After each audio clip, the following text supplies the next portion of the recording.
ওয়ালাইকুম, সবাই কেমন আছেন? আশা করি সবাই ভালো আছেন। এখন আমি রুই মাছ ভুনা করব।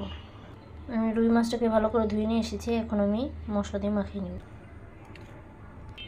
হলুদের ফাঁকি, মরিচের ফাঁকি। এখন আমি সব কিছু মাখিয়ে নেব। আমি একটি কড়াই বসে নিয়েছি, সেখানে তেল দিয়ে নিয়েছি। আমি মাছগুলো ভালো করে ভেজে নেব। আমি সবগুলো মাছ দিয়ে নিয়েছি, ভাজা হয়ে গেছে। এখন দিয়ে নিচ্ছি পেঁয়াজ ভালো করে ভেজে নেব। দিয়ে নিচ্ছি স্বাদ মতো লবণ, কাঁচামরিচ, আদা বাটা ভালো করে ভেজে নিচ্ছি। দিয়ে নিচ্ছি একটু পানি, দিয়ে নিচ্ছি হলুদের ফাঁকি, মরিচের ফাঁকি, সজের ফাঁকি। এখন আমি ভালো করে কষিয়ে নেব মশলা। এখন আমি ভেজে রাখা মাছগুলো দিয়ে দেবো। মাছগুলো দিয়ে নিয়েছি, এখন আমি ভালো করে কষিয়ে নেব। এখন আমি ঝোল দিয়ে দেবো। দিয়ে নিচ্ছি জিরার ফাঁকি।